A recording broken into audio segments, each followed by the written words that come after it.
Olá, boa noite, tudo bem? Estamos aqui nessa sexta-feira. Hoje teremos um convidado, especial, diretamente de Fortaleza, o Dr. Eric, e ele vai estar conversando conosco a respeito da logoterapia também, sobre a importância para a saúde mental dessa psicoterapia. Ele é um médico psiquiatra. Estamos aguardando aqui para que ele entre e a gente possa começar esse bate-papo. Lembrando sempre a importância de nós conversarmos sobre saúde mental, não somente em janeiro, meses, todos os dias, pois a saúde mental ela faz parte da nossa vida. Se queremos viver com qualidade de vida, nós precisamos cuidar mente, corpo, o espírito, e isso é fundamental para que nós possamos ser pessoas plenas. E eu pensei em fechar nosso mês de janeiro com essa live, pelo fato de que muitas vezes se criam meses com cores e é colocado como se fosse somente aquele mês para a gente falar sobre determinado assunto. Mas não, estamos aqui para falar da importância da saúde mental em todos os meses. Essa é um alvo nosso aqui, do Logoterapia e Educar, que venhamos sempre trazendo temas atuais para você. Ó, nosso convidado chegou. Vamos aceitar aqui, chamar ele só um pouquinho, Eric. Aqui. Acho que agora foi. Mandei para ti o convite. Aí. Olá, boa noite. Olá, tudo bem? Tudo bem, Renata? Tudo bem. Agradeço, Eric, por você ter aceitado o convite, de estar aqui conosco para falar um pouquinho sobre um tema muito importante, como médico, e eu também tenho formação em psicologia, eu sei o quanto é fundamental estarmos cuidando da nossa saúde mental, e Sim. não somente em janeiro, eu até estava falando um pouquinho antes de você entrar, às vezes se cria esses rótulos de cores nos meses, e como se aquele assunto fosse para ser tratado só aquele mês, mas não, E eu pensei em nós estarmos conversando hoje um pouquinho sobre a logoterapia, e eu gostaria de pedir também, que tu se apresentasse, contasse um pouquinho, da tua trajetória como psiquiatra, logoterapeuta, que é raro a gente encontrar psiquiatras que aderem, essa abordagem. Eu tive bastante dificuldade, até mesmo como psicóloga aqui no Rio Grande do Sul, em poder estudar e aprofundar os estudos na logoterapia. Então, dentro da área, da medicina, acredito que também seja bem mais complicado, mesmo que Frankl era um grande psiquiatra, Uhum. Então, eu deixo para você essa apresentação, tá bom? Seja bem-vindo.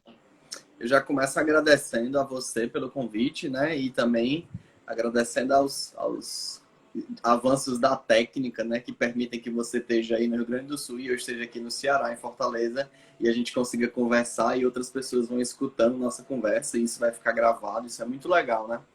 Então, meu Exato. nome é Eric, eu sou médico, né? Sou médico psiquiatra. Agora, esse mês, eu estou concluindo a minha segunda residência, que é Psiquiatria da Infância e Adolescência. E eu sou especialista em logoterapia aqui em Fortaleza pela Faculdade Católica de Fortaleza, né? Que ela tem uma pós-graduação, uma especialização. Fortaleza tem várias escolas, na verdade, assim, tem vários expoentes da logoterapia. Eu acho isso muito, muito interessante. Acabou que eu fui cativado, fui contagiado, né? Já na minha residência, eu tive contato com um psicólogo que é logoterapeuta e que nos deu algumas aulas, algumas atividades. A gente, na residência de psiquiatria, a gente recebe formação e aula de tudo. Então, eu tive aula de psicanálise, psicologia cognitiva, terapia comportamental, psicologia analítica. E aí, tendo contato com as várias áreas da psicologia, das psicoterapias, me interessou muito a logoterapia e, na verdade, eu já tinha tido algum contato, porque eu faço parte da comunidade católica Shalom, né? E na comunidade a gente escuta muito e a gente recebe muita coisa da logoterapia de Frankl, né? É recomendado, é sugerido que se leia o Em Busca de Sentido, né? Que é a obra mais conhecida do Frankl no português. Enfim, e aí eu fui me tocando e fui me aproximando da logoterapia, fiz o curso, né? Me aproximei bem mais, fiz a especialização. Hoje em dia eu sou até professor da especialização. Vou dar uma aula agora em fevereiro. E eu uso a logoterapia e análise existencial na minha prática como psiquiatra, né? Eu tenho alguns pacientes de terapia em que eu uso da abordagem da logoterapia, mas a abordagem da psicoterapia ao psiquiatra é também importantíssima para a gente ir percebendo como que aquela pessoa se posiciona no mundo, né? Então, eu escutei isso de inúmeros professores, meus psiquiatras, que diziam, olha, eu sou psicanalista e mesmo que eu não faça terapia com o paciente, eu uso do que eu aprendi, eu uso do que eu faço e da técnica psicanalítica para também coletar informação, perguntar, trazer insight, questionar. E isso a gente vê em todas as áreas das psicoterapias, né? Que o psiquiatra ele vai usando também de alguns, por assim dizer, pedaços ou de alguns caminhos da abordagem psicoterapêutica para usar na sua anamnese, usar na sua entrevista. Então, eu questiono e eu trago muito dessa formação da logoterapia também na minha consulta, também na minha medicação, também nos caminhos que eu vou tratando com o paciente, né? E aí, hoje em dia, a minha prática se divide assim, né? Porque eu ainda estou concluindo essa residência de psiquiatria da infância e adolescência. Então, eu estou lá com crianças e adolescentes. E aí, eu estou com adultos em psicoterapia e em atendimento clínico. E a gente vai se encaminhando dessa forma, né? Então, mais uma vez, eu agradeço o convite, né? A oportunidade de estar aqui falando de saúde mental já no apagar das luzes desse janeiro branco, né? Vindo aí um fevereiro, mas desse mês que ficou dedicado para a saúde mental. Eu acredito que é bem importante que tenha se até colocado em janeiro, porque começando o ano se preocupando com a saúde mental para que as pessoas possam levar para os outros meses, né? Quero agradecer aqui o Matheus Nunes, que é um psicólogo aí de Fortaleza, né? Ele que indicou o teu nome, né? Como psiquiatra que eu estava procurando, e daí deu certo da gente marcar essa live hoje. E eu gostaria de te perguntar, né, Érica, assim, como que é o manejo? Tu falou um pouquinho sobre essa questão dos medicamentos, como que seria o manejo, né, dos medicamentos para um médico psiquiatra, né, dentro dessa visão logoterapêutica que tu trabalha?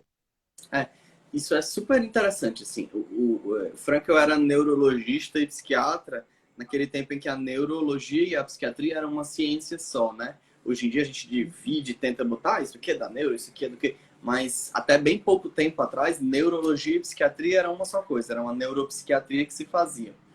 E Frankl tem um artigo, que se não me engano é de 1934, ali já às vésperas da Primeira Guerra, da Segunda Guerra Mundial, Frankl escreve um artigo que está na coletânea Logoterapia, Análise Existencial, texto de 6 décadas, que diz o uso dos medicamentos em psicoterapia.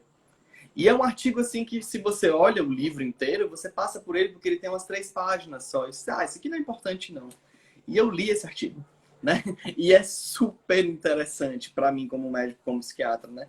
Porque o Frankl vai falar e vai dar uma base teórica e depois vai falar de vários casos em que ele usa do medicamento para favorecer o insight, para favorecer o caminho da pessoa na terapia.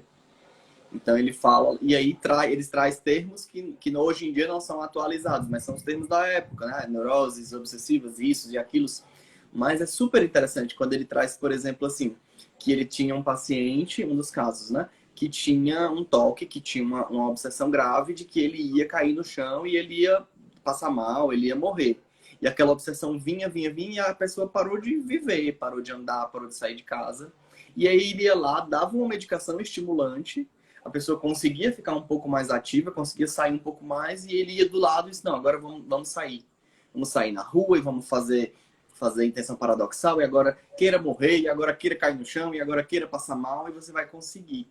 Então, um dos meus paradigmas no uso dos medicamentos é também esse.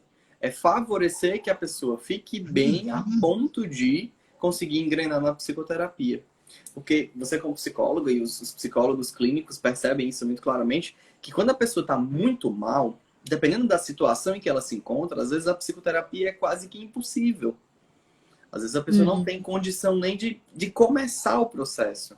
Porque ela está ali imersa num sofrimento enorme, sem conseguir dormir, sem conseguir comer, sem conseguir isso, sem fazer o que é o normal da vida dela. E aí, quando eu consigo, por exemplo, começar uma medicação em que a pessoa se melhora um pouquinho e melhorando um pouco, ela vai entrando na terapia e a terapia vai entrando e ela vai conseguindo se movimentar, até nesse sentido, se movimentar rumo ao sentido e se colocar diante de objetivos na vida, ela vai melhorando. Então, um dos paradigmas importantíssimos, que é científico também, mas assim, isso não exime ou não afasta, por exemplo, a questão dos tratamentos dos transtornos mentais ou das especificidades de cada tratamento. Mas muitas vezes é preciso, e eu faço isso, né? Favorecer que a pessoa fique bem, que a pessoa tenha força suficiente para aderir à psicoterapia, para se enfrentar, se colocar naquele campo. Porque muitas vezes também a psicoterapia, o que a gente percebe é que o paciente, o cliente, o analisando, como é que você quer que se chame, não está ali. Por N motivos, né? Ou porque não quer, ou porque não gosta, ou porque não pode, ou porque não consegue, ou porque o sofrimento é tão intenso que a pessoa não consegue se colocar. Né? Ela está muito lá na frente, ansiosa e preocupada com 1000 coisas, ou ela está muito lá atrás, preocupada e remoendo e se culpando por 1000 coisas. E não consegue se colocar naquele momento da psicoterapia em que eu sou eu, você é você, e eu vou me colocar aqui. E esse é o meu momento de abrir, de rasgar aqui a minha vida e de ver aqueles pequenos detalhes que talvez me atrapalhem e ver aqueles pequenos detalhes que são potencialidades. Então eu acabo também usando das medicações disponíveis, dos caminhos e das orientações disponíveis para isso, para favorecer que a pessoa consiga ter espaço, né, para abrir o mundo diante dela, porque o mundo está aí fazendo pergunta, né? Eu atuava em comunidades terapêuticas, eu tenho uma especialização em dependência química e eu acabava que era um desafio que eu tinha muito com os internos da comunidade, porque muitos tinham uma certa resistência com o medicamento, né? E a gente sabe que é necessário, nesses casos de tratamento de usuários de drogas, né, pelas crises de abstinência que eles têm. Então, alguns deles tinham uma certa resistência, outros aderiam, mas ao longo do processo, ao eles começarem a buscar sentido, a realmente se sentir pertencente na sociedade, novamente, eles acabavam diminuindo o uso. Mas sempre eu tentei trabalhar com eles a importância, né, de eles usarem os medicamentos, até mesmo porque muitos vêm de um longo tempo de uso de drogas, de substâncias, então parar assim, já, de repente, com tudo, e ainda não ter o auxílio de um medicamento para ajudar, né, como tu falaste, às vezes eles não têm nenhum insight ali na hora do atendimento. Então, é fundamental que se tenha esse entendimento também de que, por mais que a logoterapia trabalhe com essa busca, né, da própria pessoa encontrar o sentido, isso não quer dizer que ela não possa vir a tomar um medicamento, né, em determinadas situações. Isso é algo que muitas vezes é tido até como um mito, né, por ser a terapia centrada no sentido, não. Então, medicamento não se precisa usar. E isso não é verdade, né? A gente sabe que existem casos que são necessários. E tu, como médico, né, sabe, tem mais propriedade ainda para falar nessa parte de medicamentos. Porque é uma coisa que, assim, que até os estudos hoje em dia mostram. Tem áreas e tem pedaços e tem partes que a medicação alcança. E tem áreas e tem pedaços e tem partes que só a terapia alcança. Então, eu digo isso todo dia, várias vezes ao dia para os meus pacientes. Olha, remédio é bom, mas não é milagre. Assim como terapia é muito bom, mas tem coisas que a terapia não melhora. Então, assim, a neurociência já conseguiu até comprovar que, quem faz terapia sozinho, e aí eles faziam lá um protocolo científico, mas quem faz um medicamento sozinho tem esse benefício. Quem faz um remédio sozinho tem esse benefício. Quem faz terapia com remédio tem um benefício somado.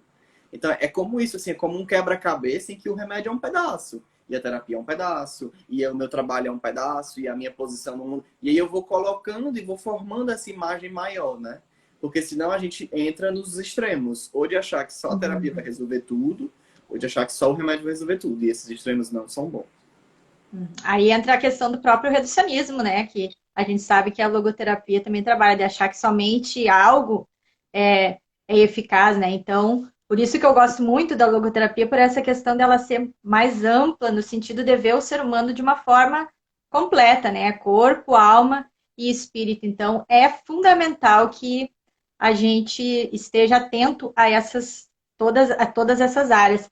E eu também gostaria de te perguntar, Eric, a respeito da dimensão noética, né? Que quando se fala também da logoterapia, a gente sabe que Frankl trouxe algo novo, que os outros criadores das demais psicoterapias não tinham ainda, né, salientado para essa questão do espiritual, e que depois acabou sendo modificado para a dimensão noética, né?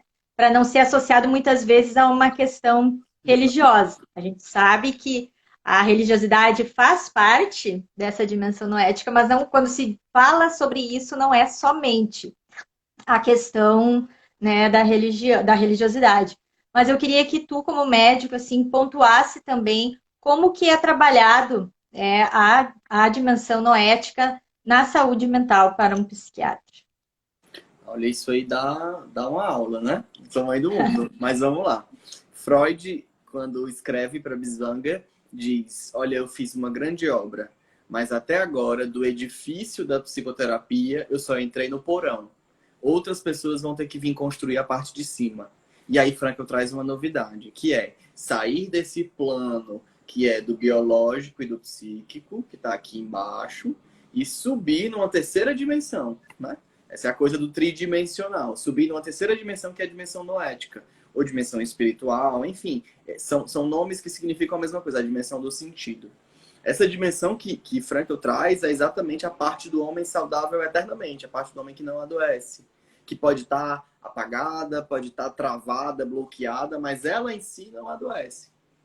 E quando a gente traz isso para a perspectiva da saúde mental, pensando no janeiro branco também, é essencial que nós tenhamos e nós precisamos diariamente exercitar a nossa busca de sentido usando dos valores noéticos, né? Desses valores que nos acordam para esse edifício mais alto, né? Para esse olhar para cima, buscar o objetivo. Então, a criatividade, a ética, o senso moral, a estética, a imaginação, os valores, tudo isso está num campo que é muito mais do que psíquico. Tudo está nesse campo, a religiosidade, a transcendência, a espiritualidade, tudo está nesse campo que é mais alto do que o que até então se percebia. Então, uma coisa que Frankl critica dia após dia nos seus escritos, nos seus livros, é exatamente o reducionismo, que é como pegar uma sombra. É como ver um pássaro lá em cima, ou ver um avião e tentar baixá-lo até a sua sombra, e o desenho da sombra, tá vendo aqui? Isso aqui é um avião, mas não é. Isso é a sombra do avião. O avião é aquilo ali, ó, enorme. E quando eu olho bem de longe, ele parece bem pequenininho, mas quando eu chego mais perto, ele é enorme. Então, a redução é exatamente isso. E, infelizmente, no campo da saúde mental hoje, até também, e eu vou fazer uma crítica aqui bem pequenininha e sair correndo, com a coisa do coach e dos master plannings, não sei o quê, e pessoas que infelizmente não têm formação em saúde mental, mas saem dizendo seja grato, seja isso, seja aquilo, e tem a tal da positividade tóxica que faz tanto mal para tanta gente, mas se reduz o homem a uma engrenagem, a um pedaço, a teoria do desequilíbrio químico. Não, só te falta um equilíbrio químico. Vai tomar um remédio aqui, ó. A minha mãe tomou esse remédio e ficou muito bem. Como se fosse só isso. E não é só isso. É muito mais que isso. Ou mesmo o reducionismo psíquico, em que não, o teu problema é porque o teu pai fez isso, tua mãe fez aquilo, é só isso. Mas tá, eu sou muito mais do que aquela criança que sofreu isso ou aquilo. Mas eu vivi a minha vida. Isso foi importante, eu não esqueço, né? Não é algo que eu finjo que não existe, mas e o que eu posso fazer além disso? Ou mesmo o que eu posso fazer com isso, com esse sofrimento que eu vivi? O que eu posso tirar de bom desse sofrimento? Porque o homem traz essa capacidade de tirar o bem até do mal. De tirar o bem até do sofrimento, né? uma das críticas que se faz à logoterapia é de que a gente fala muito de sofrimento e que todo mundo tem que sofrer sempre, mas não. A gente vai encontrar o sofrimento, é inevitável, o sofrimento faz parte da vida. Agora, Hum. o que que eu faço quando eu me encontro com esse sofrimento, né? Eu me desespero, eu não sei o que fazer, eu acho que é melhor morrer, melhor jogar tudo para cima. Então, o próprio fato de trazer a baila, o Janeiro Branco, eu acho que é muito positivo, né? Existe já uma crítica e eu acho tão legal que exista essa crítica, porque existir a crítica significa que o movimento já está crescendo a ponto de outras pessoas pararem e perceber, tá, mas que bom, mas não é só isso, né? Que é essa coisa do, Janeiro Branco, mas a saúde mental tem que ser pautada, tem que ser falado o ano inteiro. Mas é a mesma coisa, por exemplo, do Setembro Amarelo, né? A gente em Hum. Fortaleza, e eu estava lá nas reuniões, e eu fiz parte do grupo que criou o Setembro Amarelo no Brasil e começou a explodir isso pela Associação Brasileira de Psiquiatria, Conselho Federal de Medicina. E aí nós criamos o Setembro Amarelo, e o Setembro Amarelo hoje em dia é tão difundido que já tem essa crítica de, mas só fala de suicídio em setembro, mas a gente tem que prevenir o suicídio o ano inteiro. E que bom que existe isso. Significa que a gente está conseguindo espalhar, que a gente está conseguindo expandir. Então é a mesma coisa que eu penso do janeiro, assim. É um movimento que menor do que o Setembro Amarelo, mas que também está crescendo, mas que também está se falando. Nós estamos passando por uma pandemia que traz, como sua quarta onda, né? Traz É. um grande aumento de transtornos mentais, seja diretamente pelo Covid. Hoje sai um artigo que fala que o Covid muda conexões cerebrais e isso poderia predispor ao aparecimento de transtorno mental em quem não ia ter. A pessoa estava lá com a sua genética toda bonitinha, a pessoa estava lá com o seu ambiental todo organizado, e aí entra um vírus que desorganiza e a pessoa começa a ter um transtorno mental. Isso é muito novo. Só quem fazia isso até então era o HIV, o HTLV, aqueles vírus assim que a gente... Mas isso é novo. E tem o próprio adoecimento da depressão e da ansiedade e do medo de se contaminar e de um monte de outros fatores que a pandemia, com as restrições que a pandemia nos trouxe, apareceram. Então, hoje em dia, saúde mental está na moda. E que bom, e a gente precisa estar falando, e a gente precisa estar trazendo isso, né? Então, é super importante essa campanha, né? Esse momento da gente estar falando de saúde mental, que é vida. Não dá para separar a mente do corpo. Sabe, eu vou ter uma Hum. saúde perfeita, do meu corpo completamente em equilíbrio, mas eu não tenho saúde mental nenhuma. Isso é impossível. Não existe esse robô. Uhum. E algo que a gente vê que as pessoas estão se preocupando mais com isso, que o tema da redação, né, do Enem esse ano foi a respeito da Do saúde que mental. Então, mostrando que é algo que as pessoas precisam se preocupar e que não pode ser. Eu gosto muito, e tu trabalha com jovens, adolescentes também, né? Então, eu gosto muito de trabalhar com a juventude e uma das coisas que eu vejo é que essas temáticas precisam vir muito para dentro das escolas, né? Porque sim. hoje a gente vê que tudo praticamente voltou, né? Com algumas limitações, mas e a educação?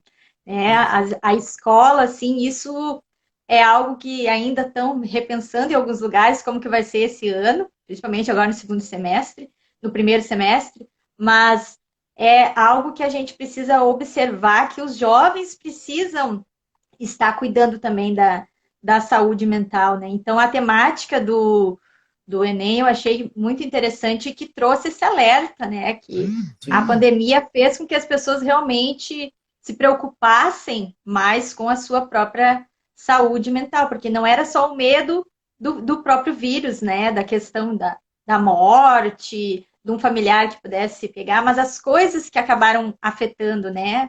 Vidas profissionais que tiveram que ser totalmente modificadas. Então, isso trouxe muitas questões que afetaram, sim, a saúde mental de muitas pessoas e, como tu falaste, vários transtornos acabaram, né, sendo Sim.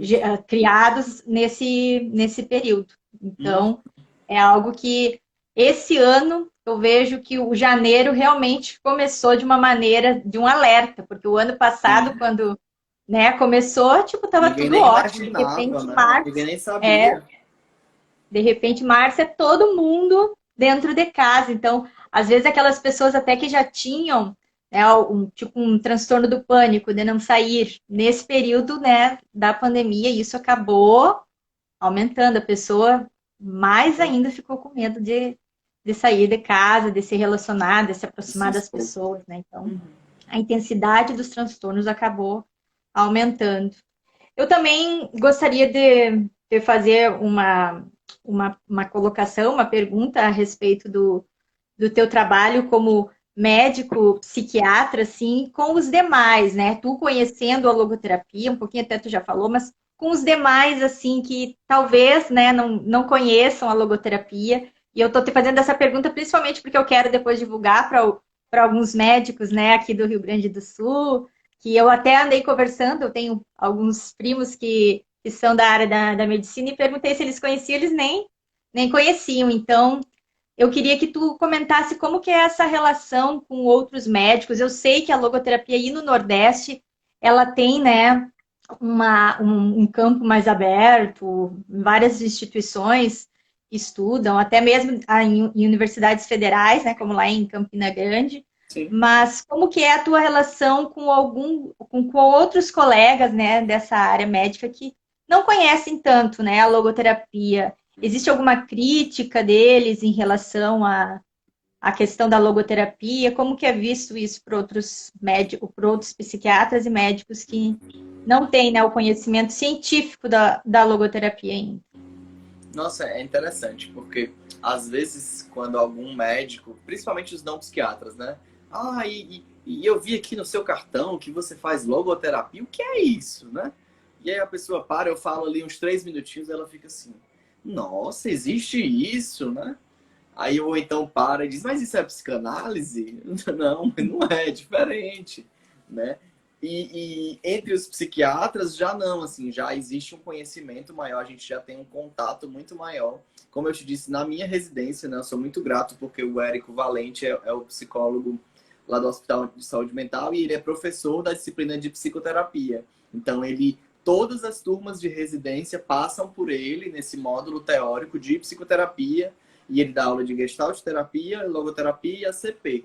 Então, assim, a gente tem obrigatoriamente contato com a logoterapia na residência médica de psiquiatria, na residência onde eu fiz, né? E eu acho isso muito bom. Mesmo que a pessoa não decida por fazer, né? E a cada ano mais pessoas acabam optando, né? Porque a gente também, como parte da residência, a gente atende em psicoterapia, né? A gente tem horas de psicoterapia por cumprir.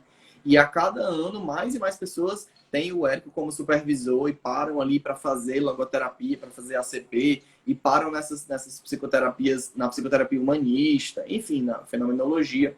E isso a gente acaba tendo contato, né? Uma coisa super legal foi que na minha turma de logoterapia e análise essencial, né, na turma da pós-graduação, tinha um outro médico psiquiatra, também na época residente de psiquiatria, e logo concluiu e foi para Paraíba. E nessa turma, na turma, logo depois da minha, tinha também um psiquiatra. E as pessoas estão começando também a querer estudar mais, a querer publicar, a querer escrever isso no âmbito da psiquiatria, né? Porque acaba que no Brasil a logoterapia veio com os psicólogos e ficou muito com os psicólogos, né? Isso não é bom nem ruim, só aconteceu, é um Uhum. fenômeno, né? Então a gente tem muito poucos psiquiatras que trabalhem com logoterapia na área existencial, né? Mas via de regra entre os psiquiatras a gente tem uma abertura mesmo para poder conversar, para poder questionar. E uma coisa super legal que a gente tem aqui é a sessão de psicoterapia integrada, né? Como que é isso? Eu atendo um paciente na residência, né? Eu atendi um paciente em psicoterapia por diversas sessões. E aí, um momento de discussão clínica, eu paro e eu vou fazer esses transcritos, eu vou apresentar o caso, e eu vou falar sobre aquele caso. E as pessoas vão questionar, vão duvidar, vão perguntar, e dizer, ah, mas isso aqui eu não entendi, isso aqui me explica. E vão trazendo a sua abordagem, trazendo a sua forma de ver o paciente, sugerir, ah, por que você não faz isso? Ah, por que você não pensa naquilo? Você percebeu isso ou você percebeu aquilo? Então essa sessão era super interessante, porque aí a gente conseguia ver o paciente sobre vários olhares, sobre várias abordagens, e aí a gente também tinha espaço para dizer, olha, mas isso aqui está bloqueado, mas isso aqui esse paciente não está encontrando sentido nisso. Mas será que isso aqui faz realmente sentido para ele? Será que isso aqui ele realmente faz esse paciente feliz? Você não percebe que o conflito é outro e às vezes o pessoal ficava, nossa, mas é mesmo. Olha, esse conflito é ético, né? Um conflito moral, tem outra coisa aqui em questão. E aí a gente ia abrindo essa possibilidade, sabe? Então foi uma oportunidade muito, muito interessante na minha residência. Uhum. Que bom essa abertura que vocês têm. Esse trabalho, né, integrado, realmente é fundamental para podermos ajudar as pessoas, né, que buscam ao médico, ao psicólogo, realmente porque elas querem, né? Elas estão ali porque elas estão realmente, muitas vezes, pedindo até um socorro. Então, todas as maneiras que podemos ajudar é importante. E para a gente, encerrando, né, para até não ficarmos tão longo, porque já é tarde, né, Sim. eu gostaria, assim, de pedir para ti que tu deixasse para nós, assim, né, eu sempre gosto de trabalhar muito com livros, né, Eric, e que tu, para fechar, assim, colocasse algo, deixasse uma mensagem para as pessoas aqui falando realmente assim sobre a importância desse cuidado da saúde mental e indicando também livros que podem ajudar as pessoas nessa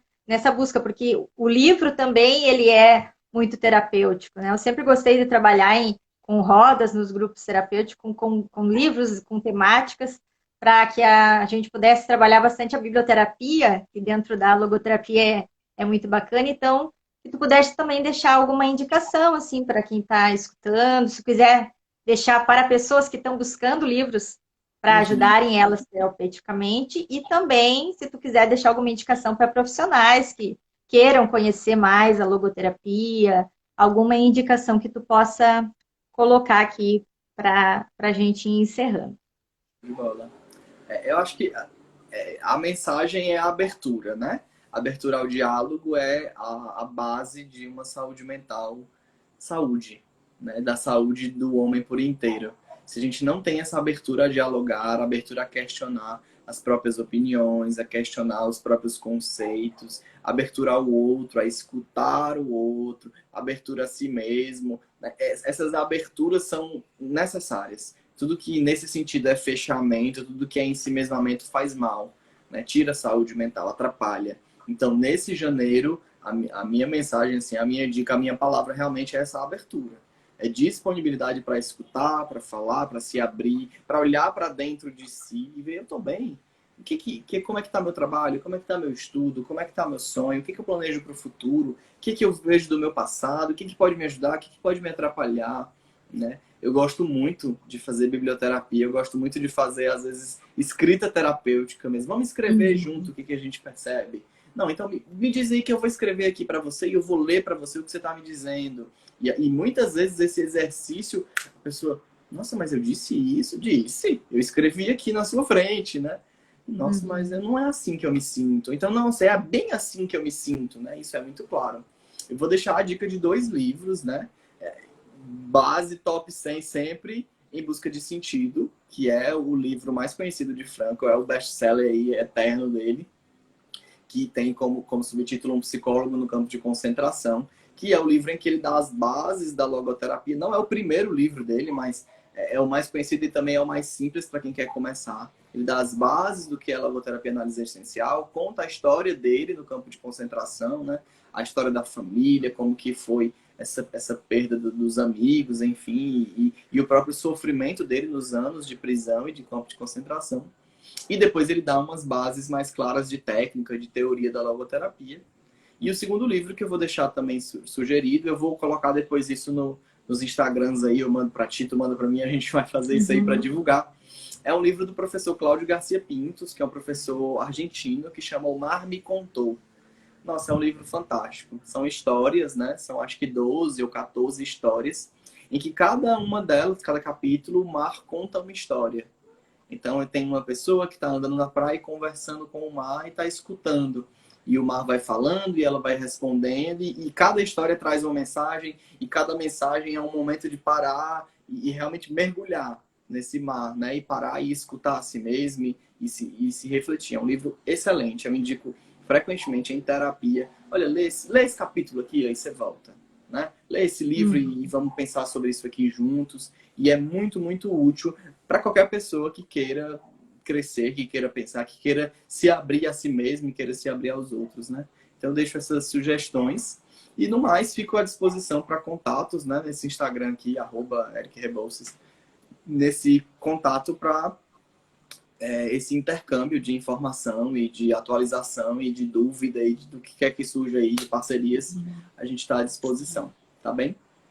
Tá bom. Eric, já que tu falou que fica o teu contato. Tu agora, nesse período, tem feito atendimentos online? Como é que fica essa questão daí da prescrição de medicamentos, receita? Ou, por enquanto, é só aí em Fortaleza os teus atendimentos? Na verdade, desde o começo da pandemia, né, o Conselho Federal de Medicina liberou o teleatendimento, a teleprescrição, as Uhum. receitas com assinatura digital, que era uma coisa que já vinha engatinhando, mas que precisou quase que ser jogada do ninho, né? Precisou, vamos voar, vamos crescer. Então, eu faço também atendimento online, tenho feito receitas digital, né, digitalmente, e foi realmente uma coisa que beneficiou muita gente, sabe? Eu fico, às vezes, Uhum. paro e fico pensando como é que a gente não tinha isso, né? Como é que a gente não usava isso? Como é que eu exigia que a pessoa viesse a mim necessariamente para eu poder atendê-la, né? Então isso facilitou muito, muito mesmo a vida de muita gente para não precisar se deslocar em alguns momentos em que não pode, que não é possível. A gente consegue resolver dessa forma, sabe? Então tá, então fica aí. Se você for de qualquer estado, pode entrar em contato com o Eric, precisando, né, de um médico. Vocês viram como que ele trabalha. E mais uma vez, né, Eric, eu agradeço, né, essa nossa conversa. Acredito que vai ser a primeira, né, porque eu andei vendo lá o teu curso, gostei bastante. Só que Massa. daí é um tema muito grande para a gente debater hoje também, mas podemos marcar em um outro momento, quando tu fala lá no teu curso sobre doenças espirituais, né? Achei muito interessante e agradeço mais uma vez. Parabéns, né, pelo teu trabalho, também como médico por conhecer, se apaixonar também pela logoterapia. Eu observo que muitas. Aí eu comecei a conhecer o pessoal da comunidade Shalom agora, ao começar a minha pós, porque eu não conhecia, né, a comunidade Shalom, e eu vi que eu até acho muito interessante, porque é uma comunidade que realmente coloca muito a logoterapia, as pessoas têm, né, esse conhecimento da logoterapia dentro de uma comunidade que está aí para o cuidado espiritual também, e aí também acaba agregando a logoterapia. Então, achei muito interessante, porque é algo que às vezes é o que falta em algumas outras comunidades, né? De levarem também a logoterapia, porque mesmo que tu busque o espiritual, muitas vezes tu pode adoecer, sim, né? E a logoterapia, ela ajuda muito, e é um dos objetivos do meu estudo, né? Esse cuidado com líderes religiosos e conhecer a comunidade Shalom, assim, saber que as pessoas estão envolvidas, né, no cuidado amplo do ser humano. Eu gostaria até de dar os parabéns, porque é algo que eu vi nessa comunidade e achei muito interessante, né? Então, muito obrigada por essa noite, né? Tenham um bom final de semana. Obrigada a todos que participaram aqui e um até breve, tá bom, Eric? Obrigado, até a próxima. É.